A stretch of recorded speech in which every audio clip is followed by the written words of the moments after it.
예레미야 4장 3절부터 9절까지 말씀, 제가 하나님의 말씀 받들어 봉독해 올립니다. 여호와께서 유다와 예루살렘 사람에게 이와 같이 이르노라. 너희 묵은 땅을 갈고 가시덤불에 파종하지 말라. 유다인과 예루살렘 주민들아, 너희는 스스로 할례를 행하여 너의 마음 가죽을 베고 나 여호와께 속하라. 그리하지 아니하면 너의 악행으로 말미암아 나의 분노가 불같이 일어나 사르리니 그것을 끌 자가 없으리라. 너희는 유다에 선포하며 예루살렘에 공포하여 이르기를 이 땅에서 나팔을 불라 하며 또 크게 외쳐 이르기를 너희는 모이라, 우리가 견고한 성으로 들어가자 하고 시온을 향하여 깃발을 세우라. 도피하라, 지체하지 말라. 내가 북방에서 재난과 큰 멸망을 가져오리라. 사자가 그 수풀에서 올라왔으며 나라들을 멸하는 자가 나와왔으되 내 땅을 황폐하게 하려고 이미 그의 처소를 떠났은즉 내 성읍들이 황폐하여 주민이 없게 되리니 이로 말미암아 너희는 굵은 배를 두르고 애곡하라. 이는 여호와의 맹렬한 노가 아직 너희에게서 돌이키지 아니하였습니다. 여호와의 말씀이니라. 그날의 왕과 지도자들은 낙심할 것이며 제사장들은 놀랄 것이며 선지자들은 깜짝 놀라리라. 아멘. 오늘 예배 말씀을 들어가기 전에 여러분과 함께 한번 기도해. 반주자 잠깐 앉아 계시고요. 우리 같이 한번 통성으로 기도했으면 좋겠는데, 많은 교우분들이 자금 한국에서 일어나고 있는 그 세월호 사건과 연관된 일들을 통해서 유족들뿐만 아니라 조국을 위해서 한번 같이 기도했으면 참 좋겠다. 공예배 시간에 참 맞는 말씀인 것 같아요. 2001년도에 911 사건이 일어났을 때 저는 산호세 에어포트에 있었습니다. 산호세 에어포트에서 비행기를 타려고 막 보딩을 준비하고 있었는데 계속해서 TV 스크린에서 월드 트레이드 센터 쌍둥이 빌딩이 비행기가 와서 들이받치고 얼마 안 있어서 무너지는 그런 장면들이 계속해서 있고 있었어요. 그래서 혹자들은 얘기하죠. 미국은 911 사건과 함께 forever changed, 영원히 변화됐다. 정말 변했습니다.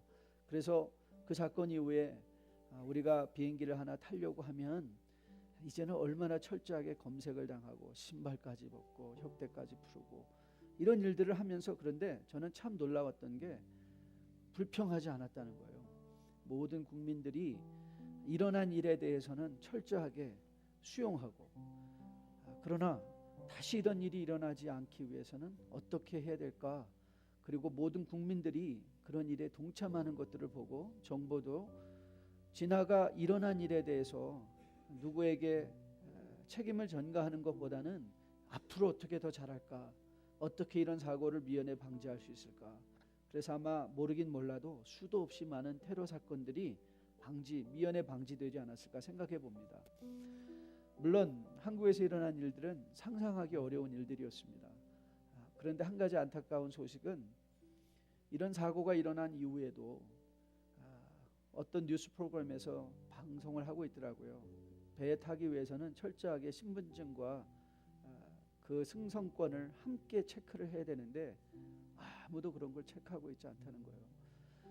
사실 국민들도 저는 이런 일에, 국민들이 아니라 우리가 이 이민 사회에서 살아가면서도 과연 나는 이 땅의 빛과 소금이 되고 있는가, 정말 겉과 속이 같은가, 우리가 바깥으로 보여지는 우리의 삶도 정직하게 정말 세상을 바꿀 수 있는 그런 마음가짐으로 서 있는가. 오늘 예레미야 말씀도 어쩌면 우리가 참 듣기 힘든 말씀입니다. 하지만 하나님께서 이 시대에 이런 말씀을 주시는 이유가 어디 있을까? 오늘도 내가 다시 한번 거듭나서 새로워질 부분은 없을까? 그리고 조국을 위해서 기도하시면서 우리가 이런 인재를 당하고 난 후에 이제 어떻게 하면 더 정말 신뢰할 만한 국가로 거듭날 수 있을까? 여러분 기도해 주시고요. 특별히 생때 같은 그 아들과 딸들을 먼저 보내고 가족들을 먼저 보낸 유족들이, 사실 저는 여러 가지 마음에 교차되는 감정들이 많이 있었어요.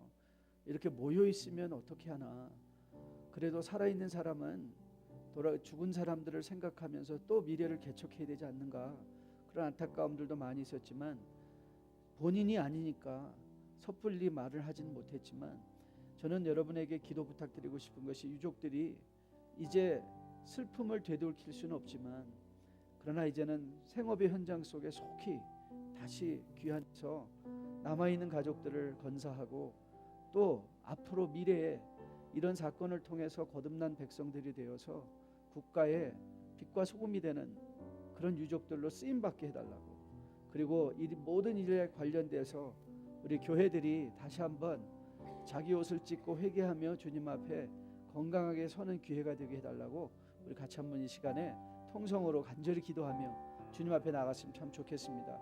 가장 먼저 국가를 위해서 기도해 주시고요, 유족들을 위해서 기도해 주시고, 저는 특별히 여러분들이 유족들이 생업의 현장에 속히 복귀하고 이제는 과거를 잃어버리고 미래를 향하여 나가게 해달라고, 필요한 건강한 위로가 임해서 미래를 바라보는 유족들 되게 해달라고 기도해 주시고, 그런 일에 우리 모두가 이제는 국가적으로 정말 해이해진 기강들을 바로 세워서 나부터 정말 정직하게 정직을 회복하고 이런 국가를 위해서 하는 일들을 불편하게 생각하지 않고 불만하지 않고 원망하지 않고 우리가 정말 국가에 쓰임받는 사람들이 되게 해달라고, 우리 미국 국가에도 우리가 쓰임받는 사람 되게 해달라고 우리 같이 한번 함께 기도하며 나갔으면 참 좋겠습니다. 같이 기도하겠습니다. 사랑하는 충만하신 주님 감사합니다. 하나님, 참으로 한국에서 일어난 안타까운 사건을 돌아보며 우리가 다시 한번 우리의 심령을 돌아봅니다. 하나님, 참으로 이런 일을 하나님께서 허락하신 것은 참으로 하나님께서 너무 오래 참아주신 바로 그 은혜의 덕분이 아닌가 생각해 봅니다. 하나님 아버지, 오래 참으시는 하나님의 은혜 가운데 그러나 급기야 일어날 수밖에 없는 일들을 우리가 당면하며 아버지, 이제는 과거에 머무는 자들이 아니라 미래를 향하여 변화받는 우리 모두가 되게 도와주시고, 무엇보다도 주님, 이제는 유족들이 건강하게 마음의 위로받아 이제는 생업의 현장으로 이제 남아있는 가족들을, 또 남아있는 기업들을, 남아있는 사회를 건사하기에 부족함이 없는 용기가 새롭게 임하는, 이제는 분연히 일어나 생업의 현장으로 돌아가는 그러한 아버지 역사가 일어나게 도와주시고, 아버지, 이런 모든 일을 대하는 교회들이 다시 한번 자기 몸을 찢고 자기 옷을 찢으며 하나님 앞에 회개하며 교회의 이 국가의 건강한 아버지 질서들이 회복될 수 있도록 내가 먼저 아버지 정말 질서에 동참하는 자들 되게 도와주시고, 내가 먼저 하나님 앞에 정직하게 서는 자들 되게 도와주시고, 세상의 모든 법 앞에도 정직하게 설 수 있는 아버지 우리 모두가 되게 부족함이 없도록 아버지 이 화를 변하여 복이 되게 주님 역사하여 주시옵소서.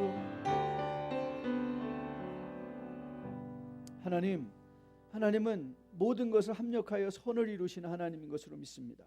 속속들이 일어나는 일들의 보고를 들으며 정말 구명정이 다 펼쳐지지도 않았을, 언제 일어날지 모르는 사고를 이렇게 오래 기다려 주시며 우리로 하여금 돌아보게 하셨음에도 불구하고 우리는 민감하지 못하고 돌아보지 못했기에 결국 이런 인재의 사고를 당하게 하심에 아버지, 유족들의 마음은 무너지고 상실되고 아버지, 국가도 전체적으로 참으로 전체적인 우울증 상 속에서 아버지 신음하고 있는데, 아버지 마음으로 신음하는데 그치지 않게 도와주시고, 이런 일을 전화 위복의 기회로 삼아서 아버지 다시 한번 미래를 내다보며 이제는 신뢰할 만한 모든 일을 갖춘 일에 나부터 적법적으로 동참하며 하나님 나라의 건강한 백성들로 세워지는 아버지 이런 기회가 될 수 있도록 국가를, 우리 조국을 불쌍히 여겨주시기를 소원합니다.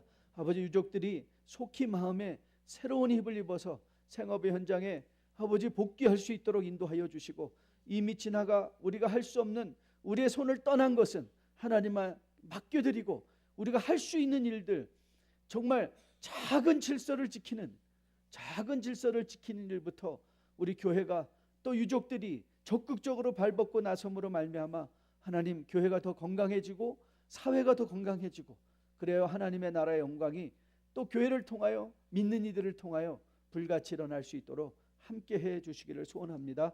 아버지, 우리 미국에 살아가는 우리들도 하나님 참으로 우리도 눈 가리고 아웅하는 그런 정신 상태가 얼마나 많이인지 모르겠습니다. 더 철저하게 하나님 앞에 무릎 꿇고 모든 일을 주 안에서 잘 감당할 수 있는 그런 이민교회로 거듭나 정말 미국 교회를 도전하며 미국 교회에 복음을 전할 수 있는, 또 이 나라 전체에 하나님께서는 이스라엘이라는 그 민족을 통하여 전체 세계를 복 주시려고 했던 것처럼 교회를 통하여 이 땅에 베풀고자 하는 축복들을 전할 수 있는 우리 모두 되게 주님 함께하여 주시옵소서. 이 모든 말씀 우리 주 예수님을 받들어 간절히 기도했습니다. 아멘. 우리 지난주는 영광의 부활주의를 보냈습니다. 그래서 요한복음을 제가 쭉 다시 한번 끝까지 읽어보았는데, 부활을, 주님을 부활시켜 놓고 우리는 또 다시 순환으로 들어가야 되니까 이건 문맥이, 역사적 문맥이 좀 안 맞는 것 같다, 그렇게 생각이 돼서 이제 오늘 예레미야를 여러분에게 강론을 하고 한 주에 걸쳐서, 그리고 다음 주는 우리 창립기념 예배로 하나님 앞에 영광의 예배를 드리고, 또 4주에 걸쳐서 요나서를 강론한 후에 다시 요한복음으로 돌아오려고 합니다. 여러분 이미 요나서를 읽으셨을 것 터인데 다시 한번 어떻게 우리 뉴라이프 강단에서 요나서가 풀려갈 것인가, 다시 한번 여러분 소선지서의 요나서를 깊이 묵상하시고 하나님께서 이 시대에 요나를 통해서 주시고자 하는 하나님의 음성이 무엇인가를 한번 사모하는 마음으로 다시 한번 묵상할 수 있기를 소원합니다. 여러분, 한 사람이 지혜가 있다, 현명하다라는 것은 어떻게 우리는 알 수 있는가 하면 배움의 기회가 왔을 때 놓치지 않는다. 배울 수 있을 때 배운다. 이게 지혜로운 것이죠. 그래서 여러분, 많은 인생들이 후회하는 후회의 가장 기본적인 내용이 무엇이었습니까? 30대도 20대도 10대도 후회하고 20대도 후회하고 30대도 후회하고 40대도 후회하고 50대 60대도 다 후회합니다. 그런데 그 후회에 다 공통적으로 제1순위에 들어와 있는 게 뭐냐면, 내가 30대는 20대 때 좀 더 열심히 공부할 걸, 40대는 30대 때 조금 더 열심히 공부해서 더 배울 걸, 50대도 60대도 지나간 세월에 대해서 후회는 하는데, 여러분 그 통계가 우리에게 보여주는 의미가 무엇입니까? 아무도 공부하지 않는 거예요. 그러니까 후회는 하는데 공부 더 열심히 할 걸, 근데 지금 공부를 안 해요.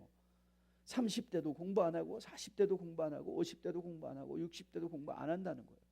그리고 우리는 계속 후회만 하는 것이죠. 여러분, 저는 여러분과 저가 이런 일어나는 모든 일련의 사건들, 세상에 돌아가는 일들을 보면서 배울 수 있기를 주님의 이름으로 축복드립니다. 그래서 배움으로 말미암아 미래가 준비되어지는 것이죠. 그게 지혜 있는 것입니다. 여러분, 우리가 배움에 있어서 가장 좋은 방법은 사실 직접적인 경험을 통해서 배우는 것이 가장 효율적인 것입니다. 내가 직접 들어가서 몸으로 부딪혀 배워봤다. 그러나 여러분, 이런 일들이 긍정적인 경험이면 얼마든지 우리가 직접적으로 경험하는 게 좋죠. 하지만 이게 부정적인 예라면 그걸 직접 경험해서 나는 알아보겠다는 것은 어리석음이죠. 이제 한국을 방문하면서 옛 동창들을 찾아보면 심심치 않게 세상을 떠난 친구들의 소식을 듣게 됩니다. 알게 모르게 저와 같은 동갑인데도 세상을 떠난 친구들이 많이 있더라고요. 그런데 그 친구들을 다 이렇게 공통적으로 보니까 거의 다 술 때문에 죽었어요. 술을 너무 많이 먹어서 간이 상해서 죽었다는 거예요. 그래서 여러분, 그런 걸 보고, 그래? 그럼 나도 술이 얼마나 나쁜가? 지금부터 계속 먹어가지고 내 간이 얼마나 나빠지는가 보자. 여러분, 이건 어리석은 거죠. 이건 어리석은 일입니다. 그래서 바울도 고린도전서 10장에서 그가 뭐라고 말했죠? 우리가 알기를 원한다고 말했죠. 그러면서 뭘 알기를 원하는가? 이스라엘 백성들이 광야에서 저질렀던 모든 죄들은, 바울은 이 부분을 이렇게 표현합니다. 그러나 그들의 다수를 하나님이 기뻐하지 아니하셨으므로 그들을 광야에서 멸방을 받았느니라. 이러한 일은 우리의 본보기가 되어. 이 본보기라는 단어가 개역 성경, 우리가 옛날에 읽던 성경에서는 거울이 되어, 우리에게 거울이 됐다. 거울. 그러니까 이런 하나님 앞에 불순종해서 당하는 멸망은 그걸 우리가 직접 경험해서 알 필요가 없다는 거예요. 그래서 하나님이 우리에게 말씀을 주셨다. 그래서 하나님은 하나님의 말씀을 역사로 기록해 주셨다. 그래서 그 역사를 보면서 국가적인 차원에서, 개인적인 차원에서, 공동체적 차원에서, 교회적 차원에서, 여러분 보세요. 여러분 성경 안에는 개인에 관한 역사가 있죠. 국가에 관한 역사가 있죠. 교회에 관한 역사가 있습니다. 공동체에 관한 역사가 있죠. 그러니까 이 모든 우리에게 적용 가능한, 그래서 그런 일들을 거울 삼아서 지속적으로 우리를 어떻게 하라는 거예요? 비춰보라. 비춰보라. 거기에 비춰보고 우리가 배울 것은 속히 취득해서 배워서 옛날에 답습했던 죄악들을 떨쳐버리고 복된 미래를 향하여 나아가라.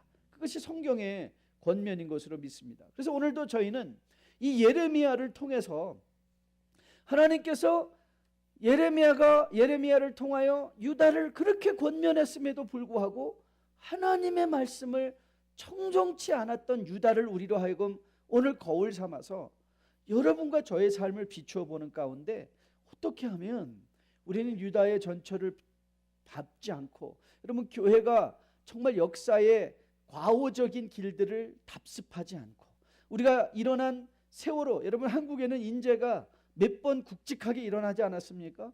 와우 아파트도 무너졌고, 삼풍백화점도 무너졌고, 성수대교도 무너졌고, 이런 굵직한 사건들, 인재적인 사건이 많이 있었는데 과연 이런 인재를 방지하기 위해서 우리는 어떤 일을 했는가를 돌아볼 때 부족한 것들을 깨닫고 이제부터라도 정말 철저하게 우리가 거듭나 세워줄 수 있다면 일어난 사건들은 이것이 우리에게 굉장한 자양분이 될 것으로 믿습니다. 이스라엘 민족은 이런 일들을 지나가면서 우리에게 엄청난 자양분을 오늘 우리에게 선포하고 있는 것이죠. 이렇게 살면 안 됩니다. 나같이 살지 마십시오. 우리같이 살지 마십시오. 저는 이 말씀을 여러분과 저가 오늘 마음을 열고 잘 들을 수 있기를 주님의 이름으로 축복드립니다. 오늘 예레미야는 우리가 잘 알고 있는 대로 눈물의 선지자였습니다. 자기가 유다 백성을 위하여 그 애처로운 마음으로, 정말 그들을 생각하는 마음으로 하나님의 말씀을 대언하며 자기 민족을 위하여 눈물이 끊이지 않았던 그런 선지자였음에도 불구하고 이스라엘 백성들은 저마다 자기 소견에 오른 대로 행하다 보니 선지자의 말, 하나님의 말씀을 듣지 아니했던 것이죠. 여러분 하나님은 유다에게도 이렇게 말씀하셨습니다. 여러분 성경을 펴셨으면 한번 3장으로 넘어가 보실래요? 3장으로 넘어가셔서 6절과 7절의 말씀을 여러분 한번 주의해서 보십시오. 하나님께서 예레미야를 통하여 뭐라 말씀하시는가 잘 들어보십시오. 요시야 왕 때에 여호와께서 또 내게 이르시되 너는 배역한 이스라엘이 행한 바를 보았느냐? 그가 모든 높은 산에 오르며 모든 푸른 나무 아래로 가서 거기서 행음하였도다. 그가 이 모든 일들을 행한 후에 내가 말하기를 그가 내게로 돌아오리라 하였으나 아직도 내게로 돌아오지 아니하였고 그의 반역한 자매 유다는 그것을 보았다 그랬어요. 여러분 오늘 예레미야를 통해서 유다에게 주시는 말씀이 뭐예요? 유다야, 너 이스라엘, 여러분 유다보다 북왕국 이스라엘이 먼저 망하지 않았습니까? 그 이스라엘이 철저하게 우상에 빠져서 하나님의 간섭하심과 다루심을 당하는 것을 유다 내가 보지 않았느냐 이 말이에요. 왜 그런 일들을 너로 보게 하였느냐? 이스라엘을 보고 배우라는 것이죠. 이스라엘이 하나님 앞에 배교하고 불순종하고 우상숭배함으로 말미암아 당할 수밖에 없었던 하나님의 진노의 심판을 너희가 보고 배우라. 그래서 너희는 돌아오라 이 말 하는 거 아니에요. 너희는 돌아오라. 너희는 돌아오라. 너희는 그런 자리에 서지 말라. 여러분 하나님의 말씀은 항상 현재적입니다. 유다를 돌아보라 하는 것, 여러분 오늘 돌아올 수 있는 하나님의 은혜의 손길이 우리에게 미치고 있기 때문인 것으로 믿습니다. 여러분 유다는 이스라엘의 패역함과 불순종의 결과가 무엇이라는 것을 분명하게 보았습니다. 그런데 그들이 돌아오지 않았죠. 여러분 3장 10절 말씀을 다시 한번 보세요. 10절에 뭐라고 나와 있는가? 이 모든 일이 있어도 그의 반역한 자매 유다가 진심으로 내게 돌아오지 않냐고. 거짓으로 할 뿐이니라 여호와의 말씀이니라. 아니 3장 11절 말씀은 보면요, 유다가 더 돌아오지 않은 것만을 탓하고 계시지 않습니다. 3장 11절은 이렇게 나와 있습니다. 여호와께서 내게 이르시되 배역한 이스라엘은 반역한 유다보다 자신이 더 의로움이 나타났다. 이스라엘을 보고, 배역한 이스라엘을 보고 배워야 할 유다가 이스라엘보다 더 가증해졌다 이 말이에요. 더 악해졌다. 더 악해졌다. 여러분, 저는 여러분과 저가 이제 10주년을 맞이하는 우리 교회 성도님들이 지혜로운 성도들로 세워지기를 주님의 이름으로 축복드립니다. 여러분, 과거의 일들은 우리가 바꿀 수 없습니다. 그럼 우리의 영역 바뀝니다. 그러나 미래는 우리가 준비할 수 있습니다. 그래서 과거는 평가하는 것이죠. 과거는 누구에게 책임을 전가하기 위해서 주신 것이 아니라 과거를 보고 배우라는 것입니다. 과거를 보고 우리가 오늘을 배워서 내일을 준비할 수 있다면 저는 그게 지혜라고 생각합니다. 하나님께서 이제 앞으로 몇 주간 이 선지서를 보게 하시는 이유도 거기 있을 것이라고 생각합니다. 과연 우리는 과거를 통해서 제대로 배우고 있는가? 그래서 우리의 미래는 복되게 준비되어지고 있는가? 저는 여러분과 저가 이 말씀 속에 들어가며 다시 한번 우리의 과거가 이 이스라엘과 유다의 역사 속에서 비추어지고, 그래서 오늘 여러분의 삶이 변화를 받아 내일이 복되게 준비되어질 수 있는 귀한 축복을 함께 받아 누릴 수 있기를 주님의 이름으로 축복드립니다. 그래서 오늘 우리는 이 유다의 실패를 보려고 하는데, 이스라엘을 통해서 유다가 무엇을 배워야만 하였는가를 우리가 우리의 적용점으로 삼을 수 있다면 저는 여러분과 저의 삶이 엄청나게 변화받을 수 있다고 생각합니다. 그래서 오늘은 세 가지를 우리가 살펴보려고 하는데, 첫째는 먼저 우리가 이스라엘을 보며 유다에게 이렇게 주님이 권면해 주십니다. 어디에 씨를 뿌릴지를 알아. Know where to sow.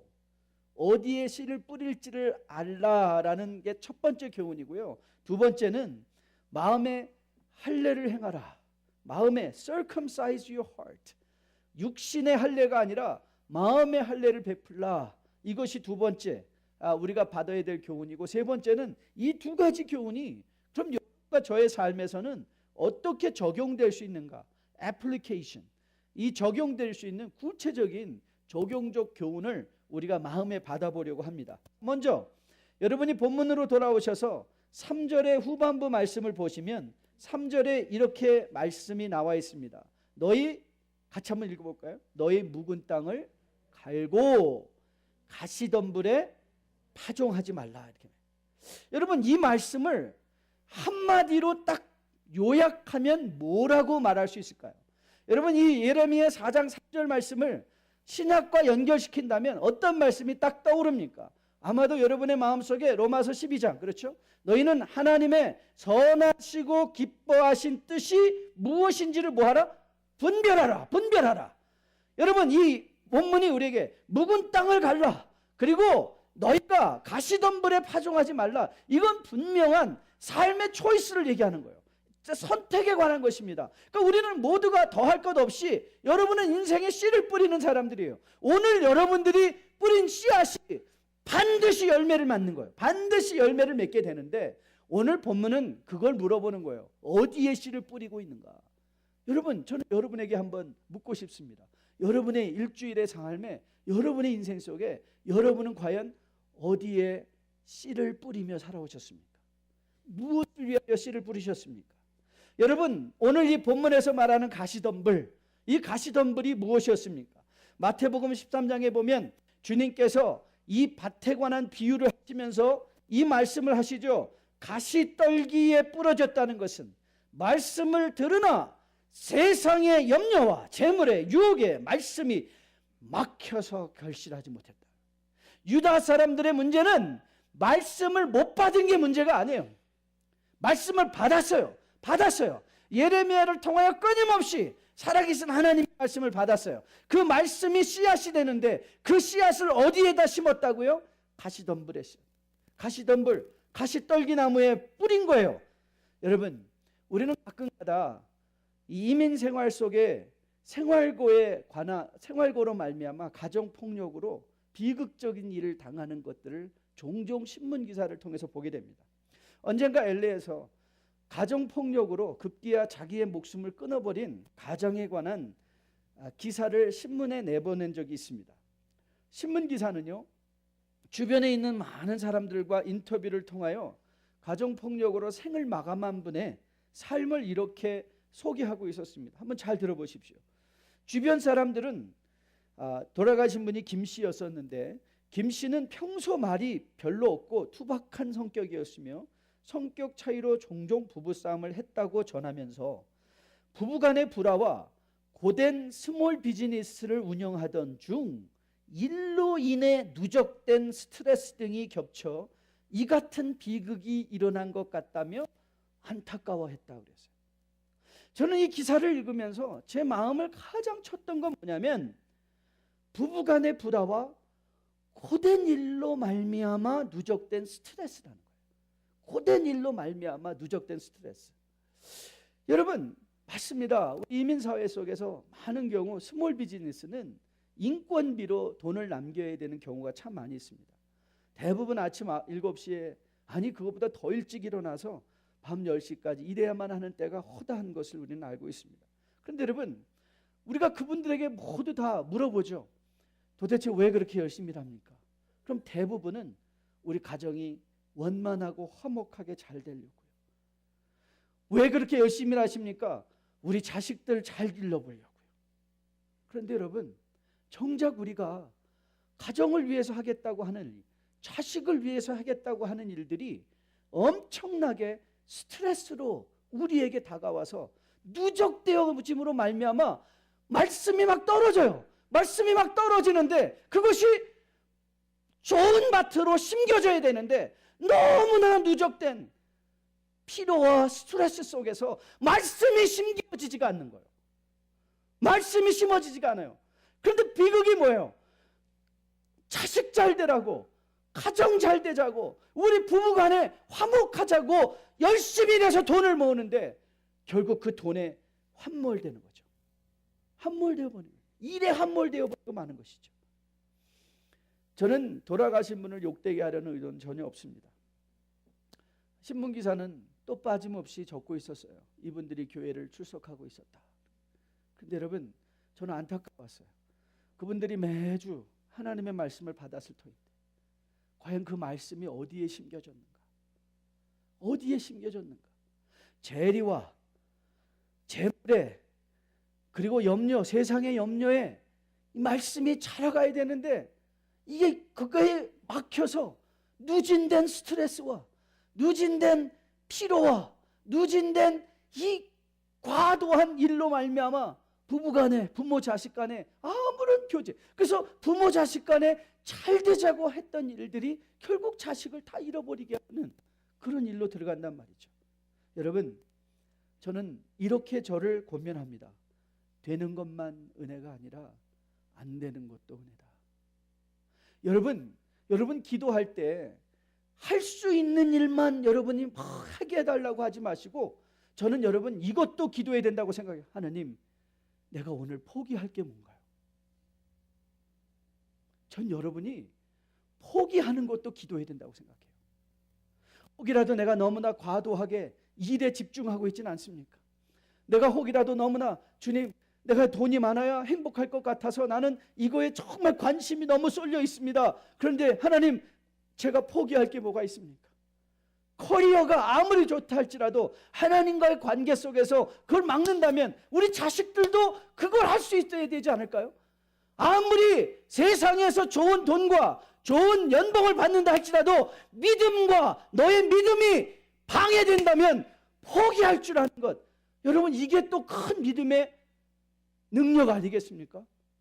되는 것만 은혜가 아니라 안 되는 것도 은혜인데, 하나님께서 우리에게 주시는 것만 은혜가 아니라 안 주시는 것도 은혜인데, 하나님께서 안 주실 때 우리 함께 기도한 것처럼 그리 아니하실지라도 비록 나에게 있는 걸 다 걷어가신지 할지라도 그리 아니하실지라도 나의 유일한 기쁨과 감사와 행복은 예수님입니다. 외양간에 소가 없어도 무화과나무에 열마가 맺히지 않아도 나는 오직 여호와로 인하여 기뻐하고 감사하리이다. 여러분, 그 고백이 우리 가운데 나와야 되지 않을까요?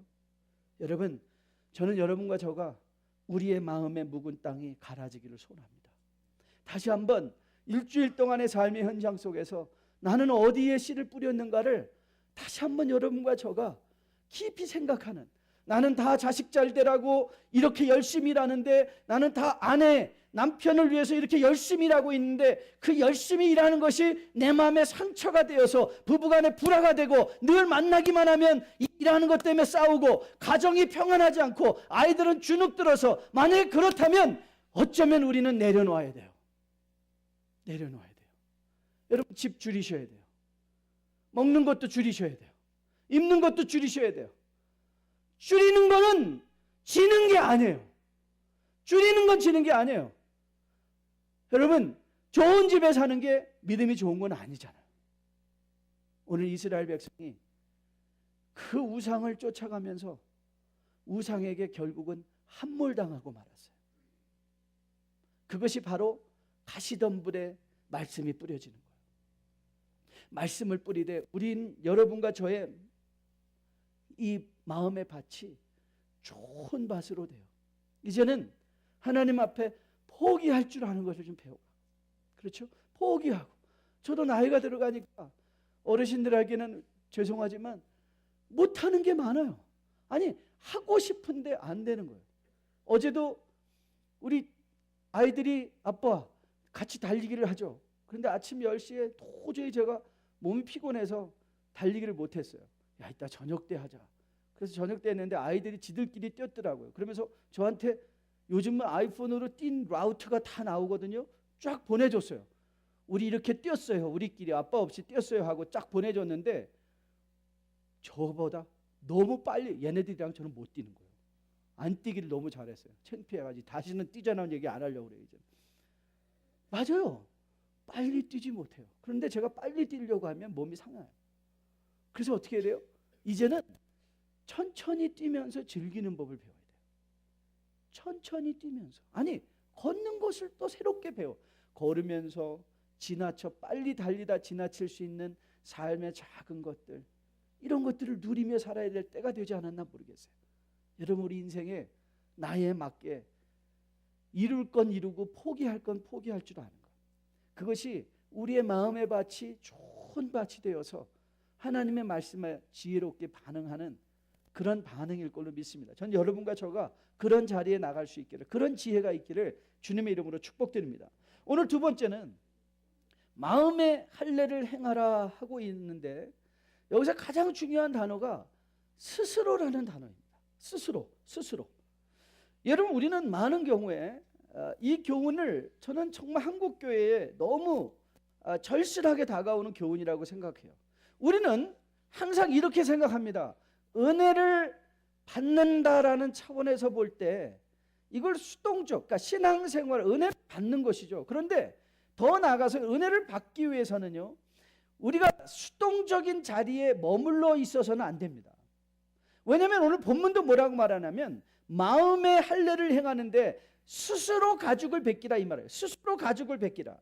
우리는 너무나 많은 경우에 우리의 삶의 변화를, 그래 나도 그런 지혜로운 삶으로 변해야지, 그런 마음의 소원을 가져요. 그러면서 그 마음의 소원을 가지고 무언가 좋은 집회를 간다거나 혹은 어떤 목사님한테 뭐 안수를 받는다든가 무슨 산기도로 올라가서 나는 원하지 않았는데 횟가닥 뒤집어져요. 간증을 들어보면 그런 말이 많잖아요. 그렇죠? 막 하나님이 억지로. 근데 저는 성경을 아무리 읽어보아도 하나님은 절대 억지 신앙을 강요하지 아니하세요.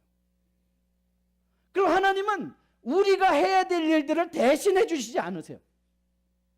하나님은 우리가 해야 될 일들을 반드시 하게 하세요. 그 일을 함으로 말미암아 하나님을 기뻐하게 하세요. 내가 할 일을 대신할 수가 없는 것이죠. 그래서 오늘 말씀하시는 것이죠. 스스로 할례를 행하라. 그러니까 마음의 할례를 행하는 거는요, 누가 해준다고요? 좋은 목사님이 해준다고요? 좋은 산기도 가면은, 좋은 집회를 참여하면 여러분의 마음에 할례가 된다고요? 아니에요. 좋은 집회, 좋은 기도는 내가 이제는 내 마음에 스스로 할례를 행해야 되겠구나 하는 마음을 불러일으키는 것이지, 여러분의 마음은 여러분이 할례를 베푸셔야 돼요. 마음의 가죽은 여러분이 벗겨내셔야 돼요. 그건 아무도 해줄 수 있는 일이 아니에요. 능동적인 신앙생활을 하셔야 돼요. 그러니까 여러분들이 아무리 나는 그렇게 기도했는데. 여러분, 저는요, 제가 저 자신에게 늘 열장에 써놓고 교훈하는 게 뭐냐면, 신앙생활을 기도로 때우려 하지 말라는 거예요. 신앙생활을 기도로 때우지 말라. 그러니까 예를 들면 우리가 살아야 되는 삶을 기도로 때우지 말라는 거예요. 여러분들이 손을 움직여서 봉사할 일은요, 여러분들이 봉사하셔야 돼요. 여러분의 손이 수고를 해야 돼요. 여러분의 발이 걸으셔야 돼요. 너희는 가서, 그랬잖아요. 주님이 우리더러 너희는 가서, 주님이 우리보다 앞서가셔서 이 하늘을 움직이시고 천군 천사를 불러내시면요, 이렇게 설교 안 해도 사람들은 막 변할 거예요. 그러나 하나님은 그렇게 일 안 하시겠대요. 너희가 가면 나도 간다 이 말이에요. 너희가 가라. 그래, 나는 너와 함께 가겠다 이 말이에요. 내가 세상 끝날까지 너와 함께 있을 것이다. 여러분, 지상대명령의 사명 기억하시죠? 너희는 가서 하는 말, 너무 중요한 말입니다. 하나님께서 이 땅에 교회를 이루어 하시는데 당신이 교회를 여기 떡떡 세우는 게 아니라 우리더러 가서 세우라 이 말이에요. 그리고 우리를 기다려 주신다. 기다려 주신다. 우리와 함께 가시기를 원하신다. 그런데 우리는 우리가 해야 될 일들을 너무 기도로 때우는 것 같아요. 그리고 그게 신앙생활인 줄 알아요. 주님, 내가 이제 5월 달부터 신약성경을 읽겠습니다. 그건 기도해야 되는 일이 아니에요. 여러분의 삶의 가족들을 스스로 벗겨내셔야 돼요. 내가 왜 성경을 못 읽는가를 여러분들이 보시면서 너무 게을른가? 내가 시간을 못 내는가? 포기하지 못한 건 있는가? 내가 그러면 어떻게 작전을 세워서 몇 시부터 몇 시까지 어떻게 읽을까? 나는 이걸 어떻게 도움을 청할까? 나는 성경 읽는 것을 이웃들에게 자랑하고 그들로 하여금 내가 성경 읽는 것을 이제 점검할 수 있게 해야 되겠구나 하고 여러분들이 작전을 세우셔서, 그리고 거기에 성경을 읽으셔야죠. 성경을 읽으셔야죠. 그런데 하나님, 성경 읽게 도와주세요. 성경 읽게 도와주세요. 매일 기도를 해요. 여러분, 그거는 신앙생활이 아닌 거예요. 그건 신앙생활 아니에요. 신앙생활은 스스로 마음의 할례를 행하고 스스로 가죽을 벗기는 일을 스스로 감당하는 거예요. 그러니까 목사는 여러분을 위해서 대신 신앙생활 해주실 수가 없어요. 여러분, 교회가 안 좋게 느껴지십니까? 그럼 여러분 좋게 만드는 건 누가 할 수 있는 일이에요? 우리가 할 수 있는 일이에요. 내가 할 수 있는 일이에요. 내 마음의 가죽을 벗기고 누군가 나의 생활을 좋게 만들어주나요? 옛날에 선교사님들이 100여 년 전에 들어와셔서 이 연식 정구를 막 하고 있었어요. 그렇죠? 연식 정구를 막 하고 있으니까 그때 유교 사상에 젖은 양반들이 그랬대잖아요. 아유, 저렇게 힘든 것은 싼 것들이나 시키지. 에? 여러분, 운동을 여러분 제가 대신해 드릴 수 있나요? 여러분의 운동을 제가 오늘 성도님들을 위해서 제가 5마일을 뛰겠습니다.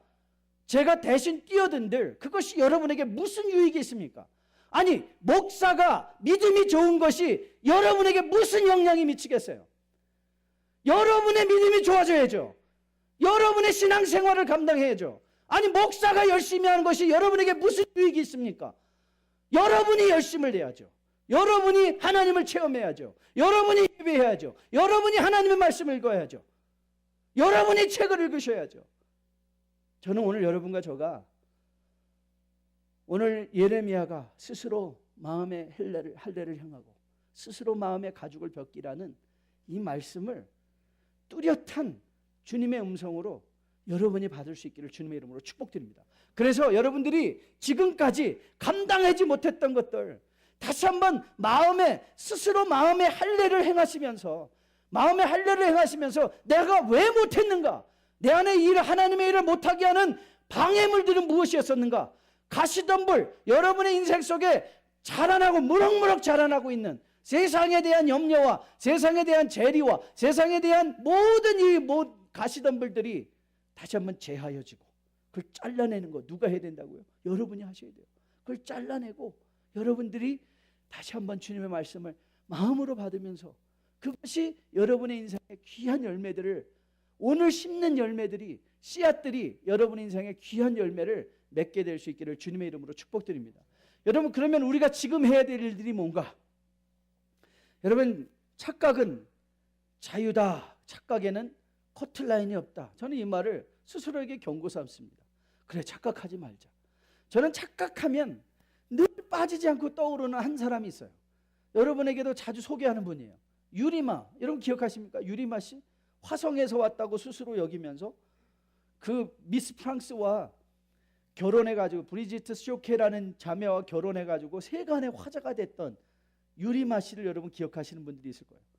저는 그 사람의 글을 꼭 읽습니다. 그 사람에 관한 글이죠. 그 사람의 글이 아니라 그 사람에 관한 글, 이런 글을요 제가 아직도 경고 삼고 있어요. 이런 글이었습니다. 결국 꿈이 프랑스 미녀와 미인대회 미스 유니버스 미스 프랑스와 결혼을 했죠. 그렇죠? 결국 꿈이 이루어지긴 했으나 몽상의 세계와 현실은 천지 차이가 있었다. 결혼은 꿈이 아니고 현실이다. 프랑스의 미녀를 아내로 맞이해 행복하게 살려면 그녀에게 걸맞는 신분과 생활 환경을 가져야 하는 것인데 환상밖에 가진 것이 없는, 아마도 오래 지탱할 수 없는 여건들이 쉽게 이혼으로 이어진 것 같다. 지금은 그녀와 헤어져 어느 도시의 레스토랑에서 일하고 있다는 이야기가 있다. 그랬어요. 이 유리마 씨의 현실이에요. 자기는 화성에서 왔는데, 자기는 화성에서 왔다고 스스로 여기며 현실에 대한 아무런 자각이 없는 거예요. 그래서 꿈은 이룬 것 같아요. 프랑스의 미녀를 아내로 맞이했는데 결혼 생활은 지탱이 안 돼요. 왜요? 꿈은, 이 결혼은 꿈이 아니라 환상이 아니라 현실이기 때문에. 여러분 신앙생활은 이와 다를까요? 과연 우리는 현실을 제대로 인식하고 있나요? 우리가 살고 있는 이 현실은 제대로 된 현실인가요? 여러분 오늘 본문의 5절을 보면 유다에게 임한 현실이 있습니다. 그 유다가 임한 현실이 뭘까요? 한번 같이 읽어볼까요? 너희는 유다에 선포하며 예루살렘에 공포하여 이르기를 이 땅에서 나풀을 불러하며 또 크게 외쳐 이르기를 너희는 모이라 우리가 견고한 성으로 들어가자. 여러분 지금이 어떤 때라고요? 네, 말씀이 선포되고 나팔이 부러지고 있는 때라는 거예요. 그래서 우리가 지금 견고한 성으로 들어갈 때라. 여러분 왜 그렇죠? 아직 여호와께서 그의 마지막 심판을 유보하고 계시다. 오늘 유다에게 예레미야가 하고 싶은 말이 그건 거죠. 야, 너 이스라엘을 망하게 하신 그 하나님을 보았느냐? 배역한 자들을 철저하게 심판하시는 그 하나님, 근데 그 하나님이 너희를 향하여 심판을 유보하고 계시다. 그 심판을 유보하고 계신 그 하나님의 음성 오늘 듣자. 그래서 오늘 우리 들어가자. 여러분 이게 우리의 현실인 거예요. 우리의 현실. 여러분 바울은 그래서 말합니다. 지금이 구원받을 만한 때요, 하나님의 도움을 받을 지금이 은혜의 때인 거예요. 여러분과 저에게 마음의 가죽에 스스로 할례를 행할 수 있는 때가 언제라고요? 내일이 아니에요. 오늘. 여러분이 오늘 나로 하여금 하나님 나라 안에서 진정한 행복과 진정한 감사와 진정한 기쁨과 하나님이 우리 가정에 허락하신 진정한 화목과 부부간의 진정한 친밀한 감정과 이런 것을 누리고 살기 위해요. 내가 마음을 뵐 수 있고 내 삶을 포기할 수 있는 것들을 스스로 뵐 수 있는 때가 언제라고요? 네, 지금이에요. 지금 뵐 수 있는 거예요. 왜? 하나님이 마지막 심판을 유보하고 계시니까. 오늘 우리에게 구원의 때를 허락하고 계시니까. 여러분에게 운명의 시계라는 거 소개해드린 적 있죠. 북한이 핵실험을 한 후에 운명의 시계가 앞으로 당겨졌어요. 그래서 이제는 모든 과학자들이 세계 멸망은 멀리 있는 게 아니라 5분 전, 0시 5분 전이래요. 지금 0시 5분 전. 그러니까 여러분들이 세상 돌아가는 것들을 보시면서 어느 분 하나 혀를 치면서 아니 어떻게 하려고 세상이 이렇게 됐나. 여러분 우리 학생들 가운데 자기랑 프람 파티 안 간다고 그 아이를 죽이고, 그렇죠? 뭐 국민학교에 들어가서 총 쏴대고, 우리는 이런 거 보고 또 뭐 여기저기서 멕시코에서 페루에서 여기서 인재 저기서 인재 저기서 재해 여기서 지진 이런 일들이 막 일어나고 있는데 0시 5분 전이라고 세상 사람들이 떠들고 있는데 우리는 뭐예요? 괜찮아. 우리는 우리의 것만 갖고 생각하고 우리의 삶만 괜찮으면, 문제 없으면 괜찮다고 생각하고 있는 자리에 들어가 있지는 않는가요?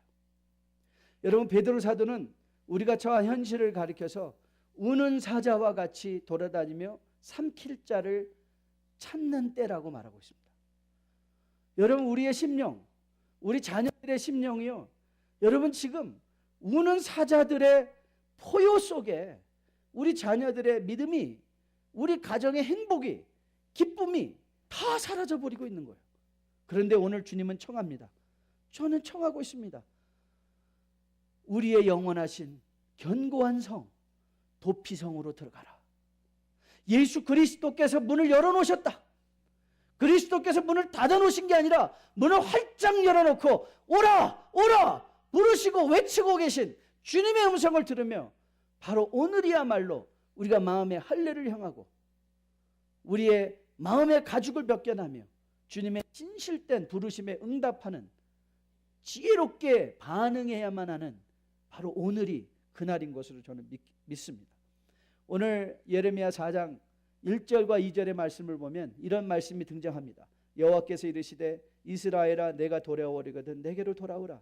내가 만일 나의 목전에서 가증한 것을 버리고 내가 흔들리지 아니하며 진실과 정의와 공의로 여호와의 삶을 두고 맹세하면 나라들이 나로 말미암아 스스로 복을 빌며 나로 말미암아 자랑할 것이다. 그랬어요. 돌아오라. 돌아오라. 우리가 세월호를 보면서도 돌아오라 하는 주님의 음성을 듣는 거예요. 돌아오라. 돌아오라. 하나님께서 우리의 삶을 미래를 복되게 준비해 주시고 마지막 심판을 준비해 주고 계신다. 여러분, 저는 여러분과 저가 이 주님의 음성을 들으시는 여러분과 저 될 수 있기를 주님의 이름으로 축복드립니다. 여러분, 저는 권면합니다. 여러분의 묵은 땅을 기경하십시오. 여러분이 어디에 씨를 뿌리고 있는지를 아십시오. 그리고 이제는 더 이상 누구를 의지하는 신앙생활, 여러분의 아내가 믿음이 좋다고 여러분의 아내 치맛자락 잡고 천국 간다고요? 천만의 말씀입니다. 절대 그렇지 않습니다. 우리는 우리의 믿음을 지켜야 됩니다. 여러분의 믿음을 지켜야 됩니다. 여러분의 믿음을 세워야 됩니다. 그리고 하나님께서 오늘도 이 강단을 통하여 여러분 한 사람에게 관심을 가지시고 오늘도 구원받지 않은 자가 있으면 구원을 외치시고 계시고 오늘도 회개할 것이 있는 자들에게 회개하라. 돌아오기만 하면 내가 너를 복주리라. 오늘 담대하게 우리에게 선포해주고 계십니다. 여러분, 마음의 할례를 행하십시오. 여러분의 묵은 땅을 기경하십시오. 포기할 것이 무엇인지를 아십시오. 그리고 우리의 삶에 맞추어 사는 법, 그리고 그 삶 속에 주님께서 주시는 축복과 행복을 놓치지 마십시오. 누리십시오. 그것이 오늘 예레미야를 통하여 우리에게 외치고 있는 하나님의 음성인 것으로 믿습니다. 우리 다 함께 일어나셔서 정말 이 땅은 정말 황무하고 황폐해져 가고 있는데 하나님, 우리의 죄악을 용서하시고 이 땅을 고쳐주세요. 내 마음을 고쳐주세요. 이제 그리고 내 마음의 할례를 행하게 도와주세요. 내가 내 마음의 할례를, 내 마음의 가죽을 벗겨내고 이제 내 인생에 취할 것과 버릴 것을 알고 포기할 것과 할 것과 하지 않을 것을 알고 내가 포기해야 될 것을 알고 그래서 내 신앙의 연륜에 맞게 하나님께서 주신 삶의 모든 축복들을 누리며 살게 해달라고. 여러분, 이 찬양하면서 이 회복이, 이 부흥이 우리 교회의 부흥이 되고 우리 가정의 부흥이 되고 우리 국가의 부흥이 되게 해달라고 우리 간절하게 기도하는 음성으로 하나님과 함께 찬양하며 나가도록 하겠습니다. 이 땅의 왕무함을 보소서. 하늘의 하나님 긍휼을 베푸시는 주여, 우리의 죄악 용서하소서. 이 땅 고쳐주소서. 이제 우리 모두 하나 되어 이 땅에 무너진 기초를 다시 쌓을 때 우리의 우상들을 태우신 성령의 불이 임하소서. 부흥의 불길 타오르게 하소서. 진리의 말씀 이 땅 새롭게 하소서. 은혜의 강물 흐르게 하소서. 성령의 바람 이제 불어오. 오 주의 영광 가득한 새날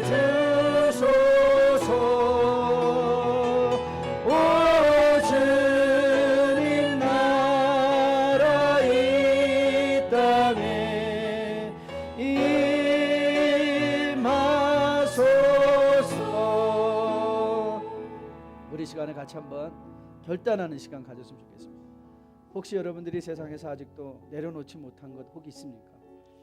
아직도 우리의 마음속에 뿌려져야 되는 말씀들은 늘 듣고 있는데 그 말씀이 가시덤불 속에 막혀서 자라지 못하고 있는 것은 없는지, 오늘 내가 배워야 될 내 마음의 가죽은 무엇인지, 내가 베풀어야 될 마음의 할례는 무엇인지, 여러분 주님 앞에 한번 기도하고 그걸 실천할 수 있는, 이제 실천할 수 있는 힘을 달라고 여러분 한번 기도하지 않겠습니까? 그래서 여러분 실천을 약속하지 않겠습니까? 하나님, 내가 이것만은 다음 주간에 실천하겠습니다.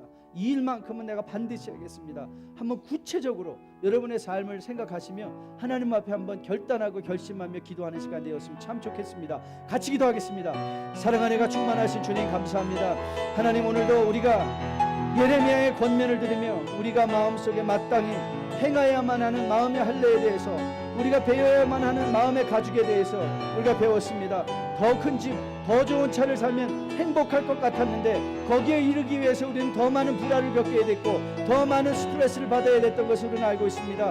오늘도 주님께서 예레미야를 통하여 권면하십니다. 이제는 더 이상 세상에 마음을 두지 말고 하나님의 말씀 받은 대로 한번 소박하게 검소하게 살아보라 권면하시는 하나님의 말씀을 들으며 진정한 행복은 관계에 있고, 진정한 행복은 부부간의 친밀한 관계에 있으며, 진정한 행복은 부모 자식 간에 허심탄회하게 함께 가슴을 맞대며 아버지 보낼 수 있는 시간이 있는 것인 것을 깨닫게 도와주셔서 이제는 세상에 대한 욕심을 버리게 도와주시고, 이제 다시 한번 주님 앞에 말씀으로, 기도로, 찬양으로, 예배로 회복된 인생을 살아서 하나님의 원하시는 복된 내일이 오늘 준비되어 줄 수 있는 귀한 주님의 백성들로 거듭나 세워지는 이 시간 되게 주님 역사하여 주시옵소서. 이제는 우리 주 예수 그리스도의 은혜와 아버지의 지극하신 사랑과 성령님의 인도하심이 이제 마음의 할례를 베풀기로 약속하며 스스로의 가죽을 베어 이제는 뿌려지는 씨앗마다 좋은 밭에 뿌려져 미래의 복된 결실을 오늘 준비하며 살아내기 소원하며 이전을 나서는 주의 백성들의 머리머리 위에, 이들의 가정 위에, 이들이 섬기는 기업과 직장 위에, 그리고 자녀들의 머리 위에 지금으로부터 영원까지 함께 계실지어다. 아멘.